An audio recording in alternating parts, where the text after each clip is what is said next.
आप सभी साईं भक्तों को जय साईं राम। बाबा के आशीर्वाद से आज एक बहुत सुंदर साईं कृपा सुना रही हूँ और जैसा मेरे पास लिख कर आया है मैं ठीक वैसा ही रीड करके आप लोगों को सुनाऊंगी।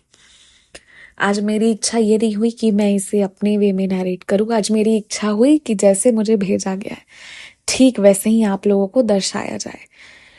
और एक्सपीरियंस शुरू करने से पहले मैं ये कहना चाहूँगी कि अगर आप भी अपना कोई अनुभव हमारे साथ शेयर करना चाहते हैं तो स्क्रीन पर दिए गए नंबर में व्हाट्सएप के ज़रिए या फिर ईमेल आईडी के ज़रिए लिखकर ऑडियो या वीडियो के माध्यम से आप हमें भेज सकते हैं। अब मैं शुरू करती हूँ ये अनुभव। इन्होंने लिखा है कि ऐसा तो होता है कि बाबा जब बुलाते हैं तभी बाबा के दरबार में कोई जाता है। उसी तरह बाबा जी हम लोग को बुलाए तो हम सब शिरडी गए। बाबा जी के पास जहाँ आने पर बहुत ही खुशी होती है। लगता है कि हम सब अपने मायके अपने पिताजी के पास जाते हैं। देवा कोई चीज़ की कमी नहीं होने देते हैं। बहुत आनंद आता है वहाँ जाने पर। वहाँ से आने का मन ही नहीं करता। हम लोग सुबह 4 बजे के करीब द्वारका माई में जाकर बैठे थे। मुझे बहुत दिन से मन होता था कि बाबा जी की मैं भी सेवा करूं, मंदिर में झाड़ू लगाऊं, पोछा दे दूं। यही इच्छा मैं बैठी थी तो बाबा को बोली, बाबा ये लोग झाड़ू लगा रहे हैं, भैया लोग मुझे भी दीजिए ना, मैं भी लगाऊंगी।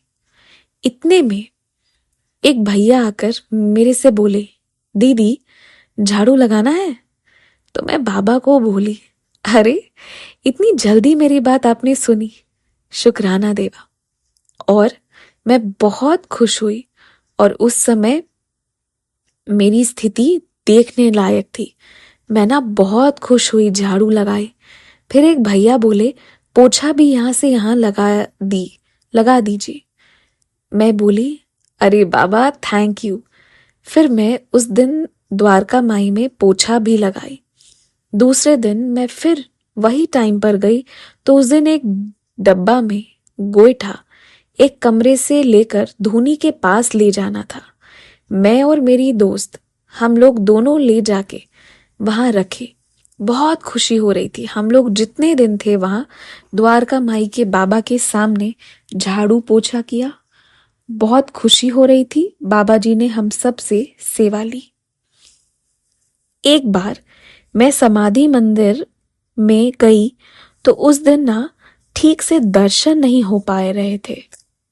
गार्ड भैया जल्दी ही वहां से मुझे निकाल दे रहे थे। तब मैं बाबा को बोली गुस्से में, इतने गंदे तरीके से, कि आप मुझे हटा दे रहे हो, मैं अब नहीं आऊंगी। दूसरी बार जब मैं गई बाबा जी के पास समाधि मंदिर में, गार्ड भैया वहीं खड़े थे, लेकिन मैं बाबा की तरफ देखी और बाबा से बात करने लगी।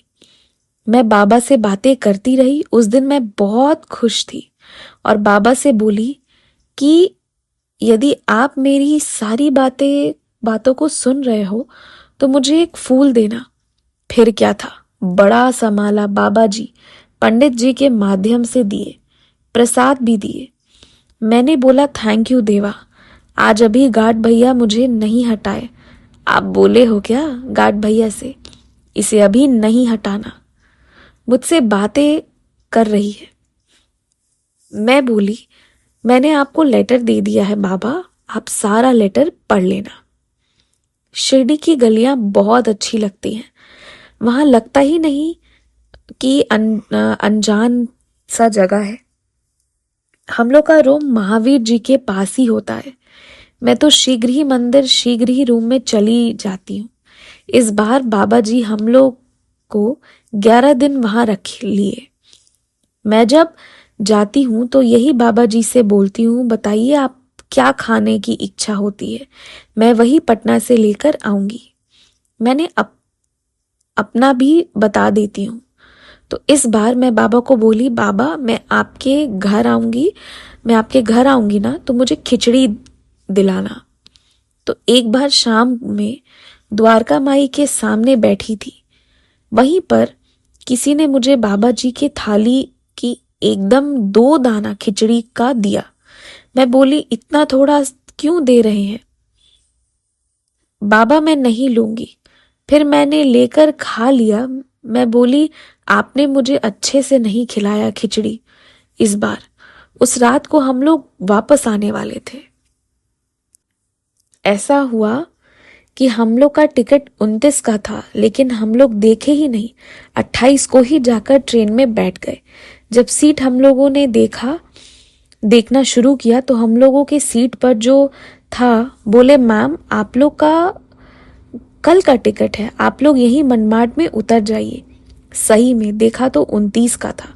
फिर हम सब मनमाड उतरकर शिरडी वापस आ गए अपने रूम में। फिर शाम को मैं और मेरी बेटी द्वारका माई के पास बैठे थे। तभी एक भैया एक बाल्टी में खिचड़ी लेकर आए। मैंने पूछा क्या है, तो बोले खिचड़ी है, सो ले लीजिए। मेरा तो खुशी का ठिकाना नहीं। एकदम गर्म गर्म खिचड़ी बाबा जी ने मुझे मेरी बेटी को खिलाया, वो भी 2-2.5 प्लेट। मैंने अच्छे से खिचड़ी खाया। हमारे साथ और जो लोग गए थे आकर बोला, हमारे साथ और जो लोग गया था आकर बोला, चलिए खाना खाने। मैंने बोला, अभी बाबा जी ने हम दोनों को भर पेट खाना खिचड़ी खिलाया है। तो वो लोग पूछे, खिचड़ी कहाँ से आया? मैंने बोला, अभी यहाँ एक भैया आए थे और वो देकर चले गए। हम लोग का पेट पूरा भर गया है, हम लोग नहीं खाएंगे। तभी मैं समझी क्यों हम लोग स्टेशन से वापस आए हैं। बाबा जी ने खिचड़ी खिलाना था। ऐसा कभी नहीं हुआ था हम लोग के साथ जो उस दिन हुआ। वैसे बाबा जी दिमाग बदल देते हैं और भक्तों की इच्छा पूरी करते हैं। 29 की रात हम सब ट्रेन पकड़े और वापस पटना चले आए। हम सब के बाबा जी बहुत दयालु हैं, दिल से मांगिए जरूर इच्छा पूरी करते हैं। बाबा जी से बोली, शीघ्र ही फिर बुलाइएगा मेरे को और पूरे साईं भक्तों को, जिसकी इच्छा शिरडी आने की हो रही है। तो ये था पूरा अनुभव। बहुत सुंदर अनुभव था। मैंने इस अनुभव को जानबूझकर जैसा उन्होंने लिखा था वैसा पढ़कर बताया, क्योंकि बहुत सुंदर लिखा हुआ था। इसमें मेरे किसी वर्ड को ऐड करने की आवश्यकता नहीं थी, इसलिए मैंने उनके लेटर को एज इट इज पढ़कर सुनाया। बस ये था कि हाँ, कुछ जगहों पर मेरी रीडिंग बुरी है, मैं ये मानती हूँ। थोड़ा सबकी हैंडराइटिंग डिफरेंट होती है ना, तो उसमें थोड़ा टाइम लगता है समझने में, बस वही बात थी। पर बाबा की कृपा से बहुत सुंदर, बहुत सूदिंग अनुभव था और मैं तो इमेजिन कर रही थी, मेरे आंखों के आगे ना एक मूवी चल रही थी। तो आप लोगों को कैसा लगा अनुभव, अपनी प्रतिक्रियाएं शेयर कीजिएगा। और अनुभव सुनकर शिरडी का मुझे बहुत कुछ याद आ गया, बहुत सारी यादें ताज़ी हो जाती हैं। शिरडी और बाबा तो हैं ही प्यारे, बहुत प्यारे हैं। और एक बात पता है, जब आप बाबा से कहते हैं ना छोटी से छोटी बात भी, फिर बाबा ज़रूर सुनते हैं, ज़रूर। ये चीज़ तो मतलब मैंने अपने जीवन के कई सारी चीज़ों में फील करी है। मैं आपको अभी हाल फिलहाल की 2-3 दिन पहले की बहुत छोटी सी बात बताती हूँ। तो हमेशा ऐसा नहीं होता है कि मैं गाड़ी से ही जाऊं, कभी कभी मैं ऑटो से भी जाती हूँ, जब जैसी ज़रूरत लगी और जब जैसी मेरी इच्छा हुई। बहुत ट्रैफिक रहने वाला है या बहुत ऐसे कुछ होगा, मेरी इच्छा नहीं है ड्राइव करने की और कोई है नहीं जो ड्राइव कर दे, तो मैं नहीं भी ले जाती हूँ। ये सब मेरी इच्छा पर और मेरे समय पर भी डिपेंड करता है कि मैं किस टाइम पर जा रही हूँ, किस वक्त मुझे पार्किंग मिलेगी और किस वक्त नहीं मिलेगी। ये सारी चीज़ें भी होती है। और मेरा स्वभाव ऐसा है ना कि मैं बहुत यूजलेसली स्ट्रेस नहीं लेती हूँ। मुझे लगता है कि इतनी सारे मोड ऑफ कन्वेंस इसीलिए है ना कि ठीक है हम कुछ भी यूज़ करें। तो मैं कभी कभी ऑटो से भी, अक्सर ऑटो से भी मैं जाती हूँ, कभी कभी नहीं, अक्सर मेरी गाड़ी जितनी चलती है उतनी ऑटो भी। तो क्या हुआ कि मैं ऑटो पर बैठकर चली तो गई। जाते वक्त तो मुझे जहाँ जाना था मुझे मैंने रिजर्व कर लिया था, मैं रिजर्व करके चली गई थी, क्योंकि बहुत पिछले कुछ दिनों से ऐसा हो रहा है ना कि हाँ बारिश हो रही है और उसके बाद उमस यानी ह्यूमिडिटी इतनी ज़्यादा ना कि बर्दाश्त के बाहर होता है। और इसी वजह से इस बर्दाश्त के बाहर वाले समय में ना मैं अपने गाड़ी और पार्किंग के साथ और लड़ाई नहीं कर सकती। तो इसलिए क्योंकि जहाँ पर मैं गाड़ी पार्क करती हूँ और जहाँ मेरी ऑफिस है उसके बीच में बहुत लंबा सा एक डिस्टेंस ट्रेवल करना पड़ता है। प्रेमाइसेस बहुत बड़ी सी है, वो प्रांगण बहुत बड़ा है, तो इस वजह से मैं कई दिन नहीं ले जाती हूँ। तो जाते वक्त तो मैंने रिजर्व कर लिया, ठीक है मैं रिजर्व करके चली गई, मगर आते वक्त मैं क्या करूँ? क्योंकि जाते वक्त मैंने जो रिजर्व किया था तो मेरी ऑफिस के कुछ दूर तक ना कोई भी व्हीकल आपको ऐसे नहीं दिखेगी। आप रिजर्व करके या फिर अपना ला रहे हो तो ठीक है, नहीं तो आपको थोड़े दूर वॉक करना है, उसके बाद मिलेगी। अब आप यकीन मानो, थोड़ा तो मैं आगे निकली, अब गर्मी बहुत तेज थी। तो आते वक्त मुझे एक रिक्शा मिली, मतलब एक ऑटो मिली, जिसने मुझे आधे ही डिस्टेंस के लिए बोला कि आधे डिस्टेंस के बाद वो कहीं और चले जाएंगे। अब सबसे बड़ी बात थी ना कि वो वहां पर ना रोड क्रॉस भी करना था, बहुत ट्रैफिक भी थी और मेरी इच्छा भी नहीं हो रही थी कि मैं इतनी गर्मी में रोड क्रॉस करूं, क्योंकि मैं आधे के बाद वापस आ रही थी क्योंकि मेरी तबीयत बहुत खराब लग रही थी गर्मी की वजह से। मैं अंदर एसी में ही थी बट फॉर सम रीजन मुझे बाहर जाना पड़ा था, जिससे मैं बुरी तरह गर्मी से परेशान हो गई थी। तो मैंने सोचा मैं अब घर ही चली जाऊं। तो क्या होता है कि मैं ऑटो पर बैठी, वो मुझे रोड क्रॉस करा करके, मतलब जो वे है, क्योंकि वन वे है और आगे से रोड टर्निंग है, डाइवर्जन है, तो वहां से उन्होंने क्रॉस कराया और फिर वो एक कॉमन पॉइंट पे आए जहां से बेसिकली सारी रिक्शा वगैरह स्टार्ट होती है अलग अलग लोकेशंस की। और मतलब मैं बाबा को यही कह रही थी कि बाबा, ये इस ऑटो पर जिस पर मैं बैठी हूँ ये तो आधे डिस्टेंस तक जाएगा, इसके बाद मुझे फिर से थोड़ा दूर वॉक करके फिर से ऑटो लेना होगा, क्योंकि अलग अलग पॉइंट्स होती हैं जहाँ पर ऑटो रुकती हैं, हर एक जगह तो रुकेंगी नहीं, रुकने मिलेगा भी नहीं ट्रैफिक की वजह से। आप यकीन मानो, जैसे ही वो मुझे रोड के उस पार लाए ना, मैं बस बाबा से ये विनती कर रही थी, बिल्कुल मेरी इच्छा नहीं हो रही थी, आप समझो मैं गर्मी से बहुत परेशान थी। और तभी बाबा ने ऐसी व्यवस्था करी ना कि वहां पे तुरंत, क्योंकि वहां पर उस वक्त गर्मी की वजह से कोई भी ऑटो वाले नहीं थे, एक ऑटो वाले आते हैं और मुझे जहां तक जाना था पूरे डिस्टेंस का, तुरंत वो आए और उन्होंने मतलब ऐसे अनाउंस किया जो मेरा लोकेशन है वहां का। तो मैंने बोला मैं आ जाती हूँ और मैं तुरंत बैठी और फिर बाबा ना मुझे सीधे घर पहुंचाए, मुझे कष्ट नहीं होने दिए। तो ये लीला हो सकता है बहुत लोगों के लिए बहुत बड़ी बात नहीं हो, बहुत आम बात हो, लेकिन जब बाबा से हम थोड़ा थोड़ा ऐसे जुड़ते जाते हैं ना, हालांकि मैं कोई बहुत ऐसे कोई भक्त वगैरह भी बहुत ढंग की मैं नहीं हूँ, मुझे लगता है अभी बहुत चीजें मुझे तरीके आते नहीं है, तो लेकिन हाँ जो भी है थोड़ा बहुत उसमें बाबा की कृपा का मुझे एहसास होता है। मतलब मुझे यह एहसास होता है कि भले मैं जैसी भी हूँ, मैं जो भी हूँ, मेरा जो भी श्रद्धा है मुझे नहीं पता, लेकिन बाबा का हमारे प्रति ये है कि एक बार आप साईं पुकारो तो प्रॉब्लम भी हो या जो भी हो, कुछ ना कुछ करके भी आपका काम तो हो ही जाएगा। ये चीज है बाबा की। तो ये सारी लीलाओं को जब मैं सोचती हूँ, बहुत छोटी बात है ना ये, लेकिन उस वक्त के लिए मेरे लिए वो बहुत बड़ी बात थी, क्योंकि मेरी तबीयत ठीक नहीं थी और मैं गर्मी में लौट के आ रही थी। जिस गर्मी से मैं भाग रही थी उसी गर्मी का मुझे सामना करना पड़ता यदि मेरी लोकेशन का व्हीकल मुझे एक बार में नहीं मिलता। और ऐसे ना जाने दिन भर में बाबा कितने अनुभव कराते हैं। एक दिन मेरे घर आए मेहमानों को जाना था और जो मेरी हेल्पर थी ना वो बहुत मूडियल है, उनका मन होगा तो 6 बजे आएंगी, मन होगा तो 5:30 में आएंगी, मन होगा तो 6:30 में आएंगी। मैं बहुत परेशान रहती थी इस चीज से। अब मेरे से ना एक बहुत बड़ी गलती हो गई थी।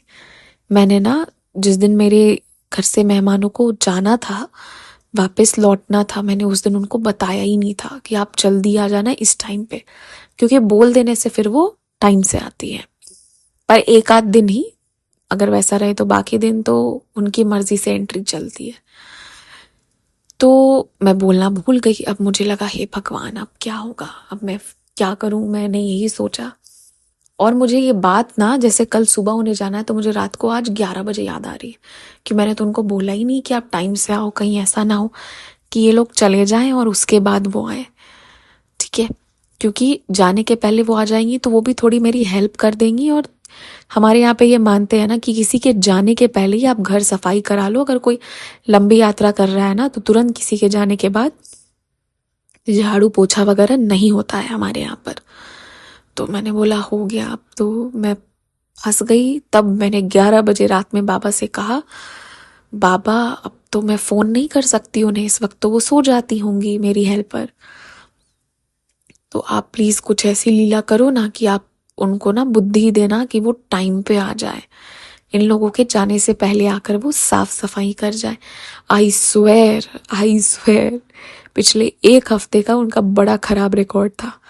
देर से आ रही थी मगर उस दिन वो जो टाइम पर आई ना, और मैं ये बात भूल भी गई थी सुबह, क्योंकि वो सुबह टाइम पर आ चुकी थी। जब आधे से ज्यादा काम हो गया ना, तब मुझे बाबा ने याद दिलाया कि देख कल तुम यही कहना भूल गई थी ना, इसी बात के लिए परेशान थी ना, और आज देख मैंने टाइम पर इसको भेज दिया।